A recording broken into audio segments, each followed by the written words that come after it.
In 1896, alumni from various historically black colleges and universities came together to study the social problems that plagued the black community. These investigations, specifically those discussed this afternoon, were led by Dr. Du Bois and included other leaders and students of Atlanta University.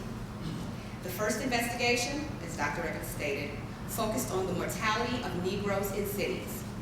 By 1898, attention was placed on the efforts of black organizations to engage in various uplift activities. These investigations and related conferences continued for several years. And so today, we examine the findings of the Black church, the Black family, and finally in 1914's work, Morals and Manners Among Negroes. Collectively, these studies reflect several important themes and patterns. It is my aim to highlight those that I have found to be most significant. In these reports, we see Du Bois doing what he does best, utilizing scholarly inquiry to address social problems. Du Bois provides us with a model that reflects the interdisciplinary nature of much of scholarly research. Just as no one aspect of the black experience could satisfactorily reflect the complexity of black life, he recognized that no one discipline could hold a monopoly on how best to address solutions to the problems faced within the community. This year, we've traversed the black world through the eyes of Du Bois, from art and literature, again, the legal system, and now we find ourselves examining works primarily focused on the black church and family. These works, as part history, part sociology, with some economics mixed in, though the economics is not as exciting to me because my areas of research are history and sociology. These studies explore not just the then current state of the black race, but the historical foundations of those conditions. In order to understand where the black community found itself at the turn of the 20th century, Du Bois understood the necessity of looking back in order to effectively look forward. Consistently, in all these works, Du Bois reconstructs the African American past, beginning on the continent of Africa. For Du Bois, there is critical importance in tracing the characteristics of black life back to Africa. Firstly, Du Bois attempts to present a history that is deeper, richer, and much more complex than the experiences of slavery and Jim Crow that would come to represent the African American experience. He understood that progress begins when a people know themselves, not only based on present conditions, but also within the context of a past that transcends and predates the trauma and degradation inherent in the transatlantic slave trade. In all four reports, attention is paid to life in Africa, including discussions of the religious practices and familial relations of groups including the Zulu, Mandingo, and Ashanti.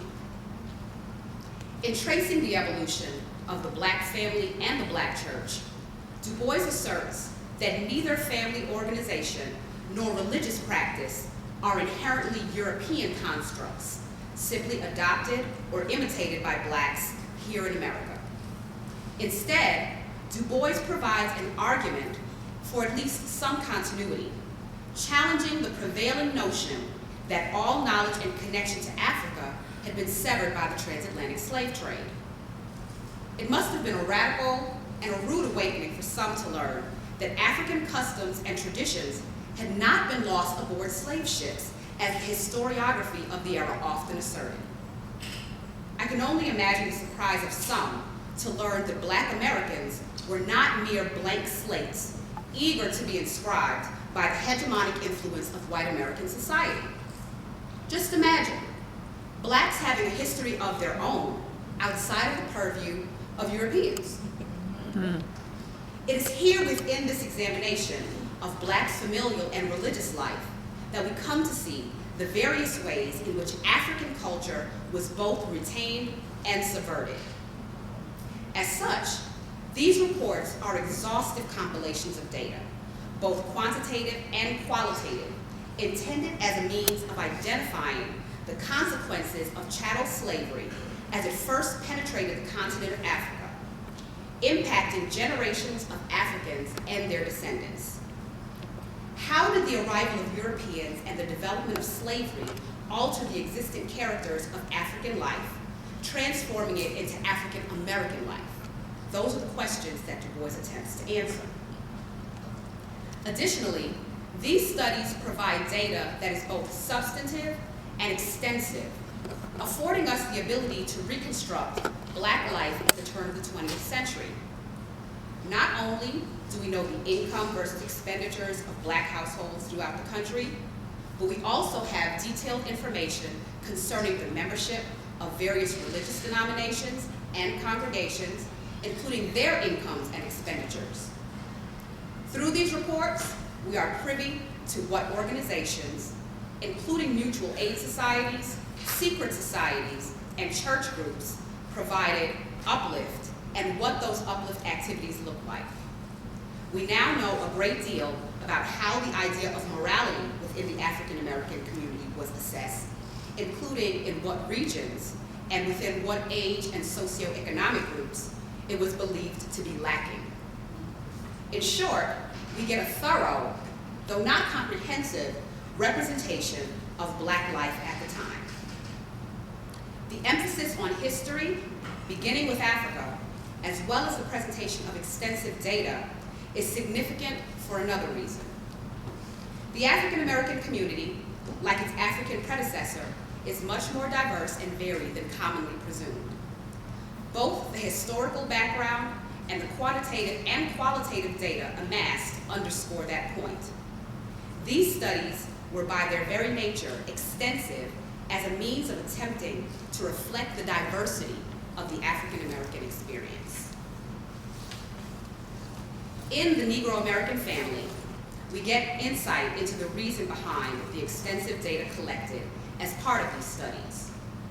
It is there that Du Bois asserts that few modern groups show a greater internal differentiation of social conditions than the Negro American. And the failure to realize this is the cause of much confusion. The forward movement of a social group is not the compact march of an army, where the distance covered is practically the same for all, but is rather the straggling of a crowd, where some of whom hasten, some linger, some turn back, some reach far-off goals before others even start, and yet the crowd moves on. These studies are an attempt to illustrate the various rates of progress within the Black church and family, and by extension, the Black community.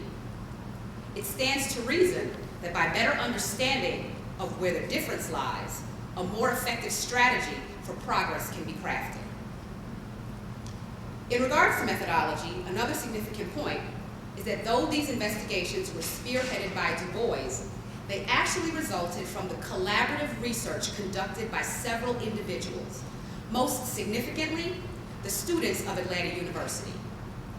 Not only was Du Bois engaged in scholastic inquiry, but he was training and preparing others to do the same. These students proved integral to the collection and presentation of data that had far-reaching consequences beyond their own matriculation. They were examining and attempting to solve critical social problems, problems that impacted not just the race, but the nation as a whole. All of this brings me to the question that I was most eager to have answered. What is the connection between the Black church and the Black family? As the oldest surviving Black institution, Du Bois recognized that the church functioned as the center of Black public and social life. He asserts that he, that is the Negro, turns to it not only for his spiritual wants, but looks toward it as the center of his civilization. The Black church then has historically assumed the responsibility of providing for both the spiritual and secular needs of the community. In his work as a sociologist, and again as an economist, as an economist, I guess, Du Bois subscribed to the Marxian philosophy of class-based struggle. As such, it may have been presumed by many of the time that he would be quick to embrace the Marxian assertion that religion is the opium of the masses, used to keep the people supine. Despite his recognition of the historic exploitation of the labor of the masses by capitalists, Du Bois acknowledges that within the Black community, the Black church has historically served a much different function. Instead of seeking to silence the masses, the Negro church in many instances gave voice to African Americans. When both the polling place and the marketplace failed to adequately address the needs and concerns of Blacks, the church sought to fill that void. While never fully betraying his own religious or his own personal religious sentiments or leanings, Du Bois instead focuses on the primary significance of the church within the Black community, examining the various ways in which the church was and was not responsive to the spiritual and secular needs of the community it served. This point is critical as we see it in these works returning, or this theme in these works returning time and time again. Similarly, Du Bois looks to the home as the first site of education and the family as the individual's earliest teachers. Our view of the world and their perception of our place in it is shaped by the family unit and nurtured by the lessons that are reinforced therein. Consequently, Du Bois believed that both the Black church and the Black family reflect a duality or institutional double consciousness, if you will. This duality dictates that they serve a dual function, serving as a gauge or reflection of the current conditions within the Black community, while simultaneously being responsible for facilitating change or improvement within it. Du Bois concludes the study of the Negro American family with the following words: when the church and the home receive a clearer vision and use their full power, then the church and the home will have served their mission and be permitted to look with satisfaction upon their sons as plants, grown up in their youth, and their daughters as cornerstones, polished after the similitude of a palace. Clearly, Du Bois believed that the function of the church and family were one and the same: to instruct, to empower, to lead. The uplift of the race depended on those two institutions to be active and engaged. Today, that charge still remains.